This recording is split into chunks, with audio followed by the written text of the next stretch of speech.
Ya, terima kasih, selamat siang untuk kita semua.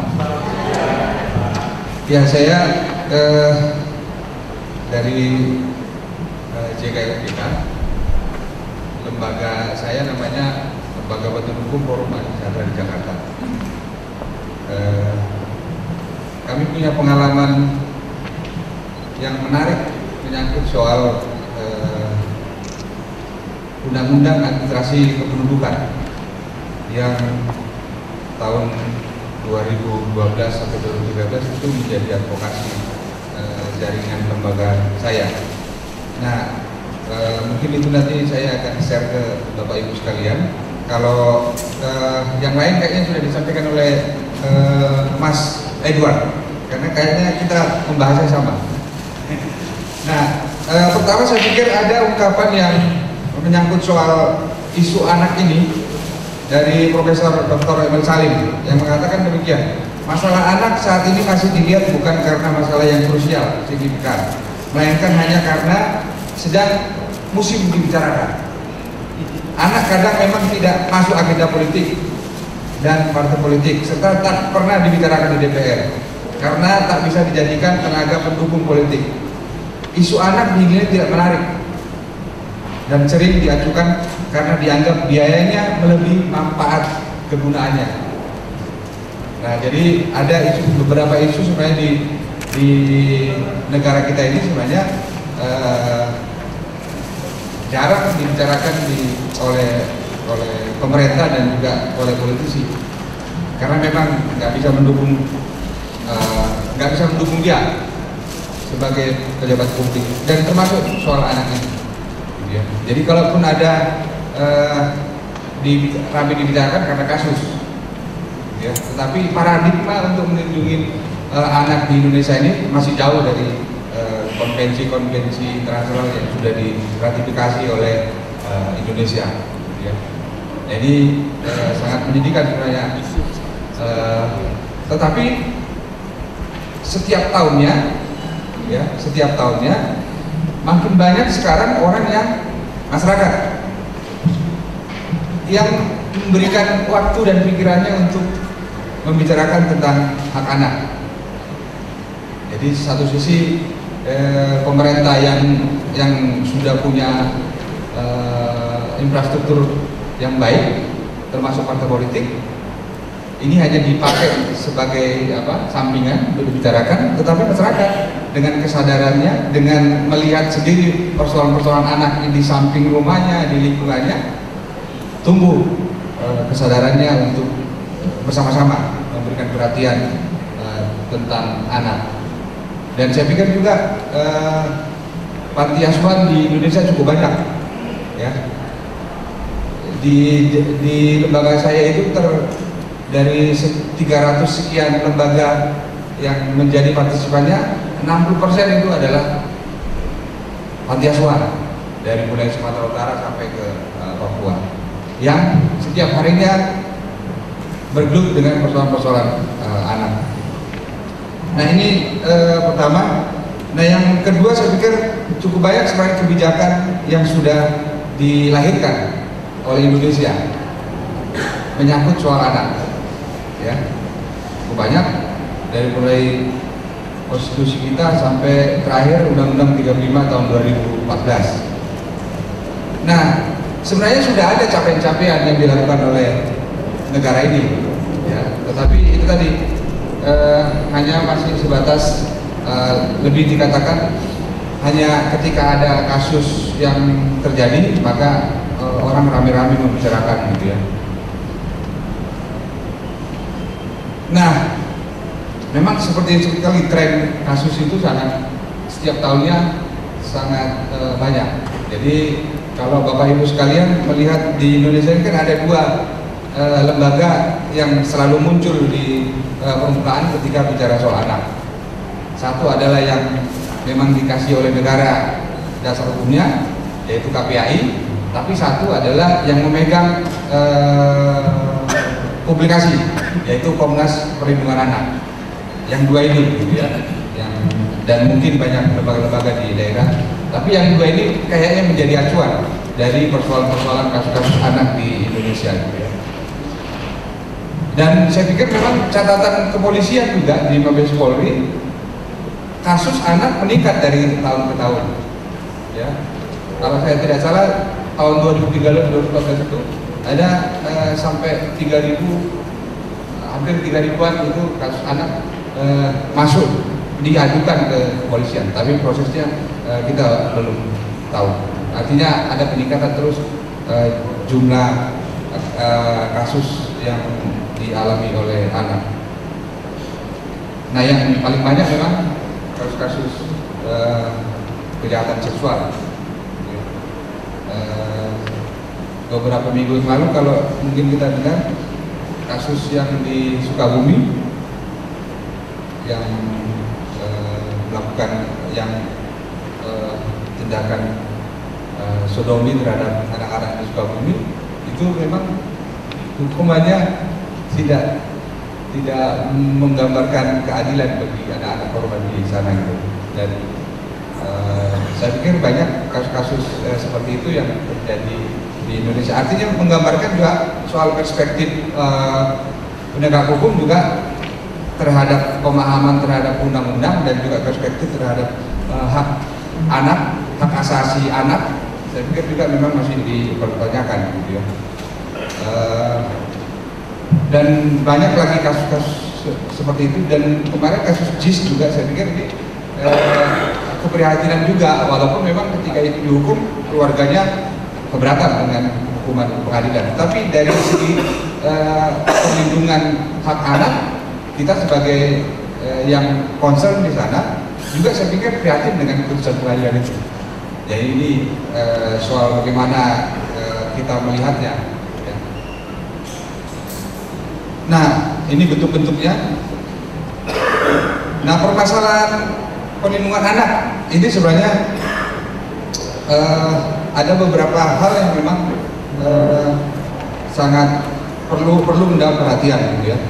Nah, yang menurut saya perlu adalah satu di bidang sipil dan kebebasan itu. Nah, ini ada hubungannya dengan hak identitas anak yang di dalam kebijakan administrasi kependudukan itu sangat-sangat tidak berpihak kepada tumbuh kembangnya anak dan perlindungan hak anak terhadap identitas.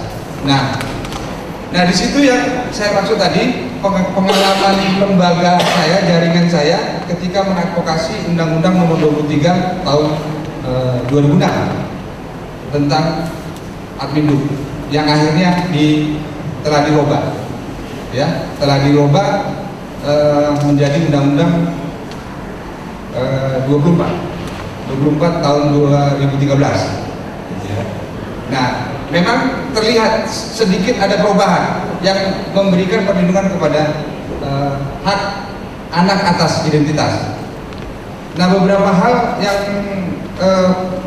ini perubahan atas Undang-Undang Admindu yang berkaitan dengan hak anak atas identitas. Pertama adalah soal akte kelahiran. Ya, apabila kalau di ketentuan yang lama, apabila pemberitahuan kelahiran lebih dari 1 tahun, maka orang tuanya harus mengajukan permohonan ke pengadilan negeri supaya ada penetapan. Tetapi setelah dirubah itu tidak lagi seperti itu. Hanya cukup dengan keputusan dinas catatan sipil.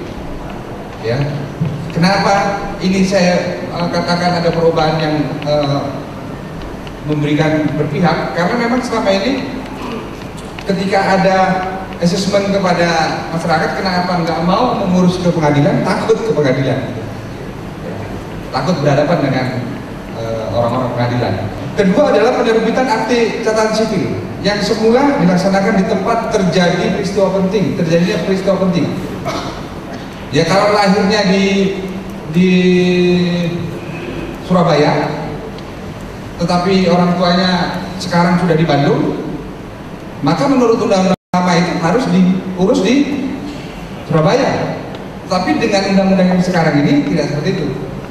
Jadi dia bisa diurus di mana domisilinya sekarang, ya, di mana domisilinya sekarang. Nah, ini perubahan yang cukup karena dulu pemerintah tetap bertahan ya, di mana peristiwa penting ini terjadi di situ harus diterbitkan akte catatan, akte kelahiran. Nah, ketiga adalah soal step relatif. Artinya ini semula yang harus melaporkan kelahiran itu adalah penduduk, ya, penduduk. Jadi kalau umpamanya ada lahir di Surabaya, yang harus melaporkan itu kepada pegawai catatan sipil itu harus penduduk. Nah, ini yang membuat akhirnya misalnya di Ambon atau di Banten sana, tempat dia lahir, tempat kelahirannya itu dengan kota kabupaten itu jaraknya bisa sampai 2 hari jalan kaki, atau misalnya kalau di Ambon harus ke kota Madia itu harus pakai setengah hari gitu ya. Nah, ini yang membuat mereka dirubahlah kebijakan ini, yang menjadi stay aktif itu diwajibkan kepada pemerintah melalui petugas-petugas yang ada di kabupaten dan kota. Jadi yang harus aktif adalah petugasnya. Nah, yang terakhir adalah soal biaya gratis, tapi saya nggak tahu di lapangan gitu ya. Kalau di undang-undangnya disebutkan ini biayanya gratis, gitu ya. Jadi ada larangan untuk memungut biaya semua dokumen. Nah, ini Bapak Ibu sekalian, pengalaman kami ketika mengadvokasi atau ketika sampai 54 juta anak tidak mempunyai akte kelahiran, inilah yang diadvokasi pada saat itu. Nah, saya nggak tahu ketika undang-undang ini sudah dirubah, belum ada data apakah memang signifikan ya pemerintah memberikan akte kelahiran kepada anak-anak yang 54 juta tahun 2011. Ini tapi artinya dari segi kebijakan itu ada undang-undang, perbaikan undang-undang yang memang berpihak kepada anak untuk pemenuhan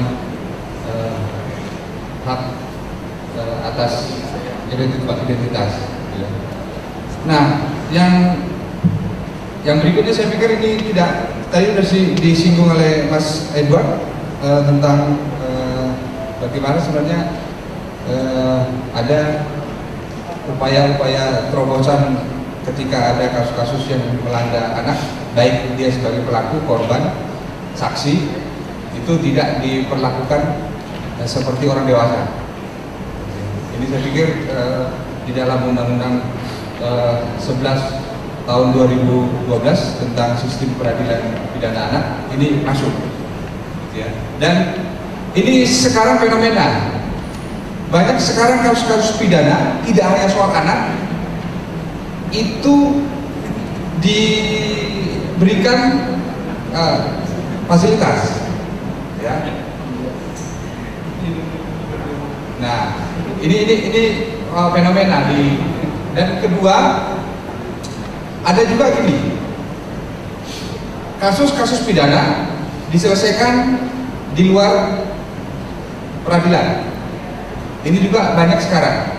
Saya nggak tahu apakah ini baik menurut kita atau tidak, gitu. Tapi di beberapa wilayah daerah memang berlaku. Misalnya saya temukan di Sulawesi Tenggara pemerkosaan, terus ada perdamaian. Coba dibayangkan oleh Bapak Ibu sekalian, pemerkosaan tapi diselesaikan dengan perdamaian. Dan menurut adat di sana boleh, asal dia menyediakan sekian ratus kerbau misalnya, ya. Dan itu diperkuat lagi dengan kebijakan dari Mahkamah Agung. Ada peraturan Mahkamah Agung yang mengizinkan untuk penyelesaian kasus-kasus seperti itu di luar pengadilan, ya. Nah, kalau curi ayam misalnya, ya mungkin masih dimungkinkan ada penyelesaian di luar pengadilan. Tapi kalau kasus-kasus seperti menimpa anak atau pemerkosaan, gitu, ini juga saya pikir memang harus dikritisi kembali. Ya, ada juga di beberapa wilayah kasus-kasus kecil itu bisa diselesaikan di tingkatan masyarakat, tetapi harus dilaporkan kepada pengadilan. Penyelesaiannya bagaimana? Harus ada laporan ke pengadilan. Jadi ada saya nggak tahu apakah itu termasuk terobosan hukum atau penyimpangan, ya. Kayak Sarpin misalnya, kan orang mengatakan ini terobosan hukum, tapi ada yang mengatakan ini penyimpangan hukum. Nah, yang terjadi sekarang, rupanya yang terjadi itu adalah penyimpangan hukum, karena kasus-kasus berikutnya itu ya ditolak semua, hanya Sarpin ya. Ini beberapa hal menurut saya yang memang perlu ada semacam perhatian lagi khususnya kepada panti-panti asuhan, karena memang dipaksa pun untuk melakukan advokasi, ya, panti-panti asuhan agak sulit, ya, karena memang orientasi pekerjaannya, ya, strategi untuk perlindungannya beda dengan misalnya lembaga-lembaga hukum, ya. Tetapi saya pikir dengan ada kolaborasi seperti itu, mungkin ini bisa lebih bersinergi nantinya. Di Jawa Timur saya pernah juga menemukan panti asuhan, ini out the record, dan saya nggak mau menyebut nama, yang memang terlibat di soal trafficking untuk anak. Dia konsultasi dengan saya, bicara soal itu bagaimana masalah ini. Wah, ini bahaya. Jadi ini juga saya pikir perlu ketika bicara soal perlindungan anak, maka panti-panti asuhan yang juga ngerempet di hal yang seperti itu, saya pikir perlu ada juga ngerem lah. Jangan tahun 2000 berapa saya diundang di KJ Waru di sini bicara soal trafficking untuk pekerja yang ke Belanda, dan akhirnya dari diskusi advokasi itu ada notaris, tapi suaminya itu terlibat di soal trafficking itu, ya. Karena apa? Salah satu korban yang sudah di Belanda itu nggak bisa pulang karena tidak ada dokumennya. Jadi dia diselundupkan ke Belanda kerja sebagai tukang cat, tapi dia tidak kerasan, dia minta pulang, nggak bisa karena nggak ada dokumen. Nah, akhirnya kita investigasi di sini, ketemulah si notaris itu dengan suaminya yang terlibat, akhirnya dipenjara di Jawa Timur tahun 2000 berapa. Jangan sampai misalnya hal seperti ini itu juga dilakukan oleh orang yang banyak atau lembaga yang banyak berhubungan dengan kehidupan anak-anak. Ini mungkin warning kepada karena yang datang ke saya kemarin itu orang Jawa Timur. Dia cerita soal itu, bagaimana ini kasus seperti ini bisa diselesaikan. Saya pikir itu untuk pengantar, nanti kita bisa diskusi. Terima kasih.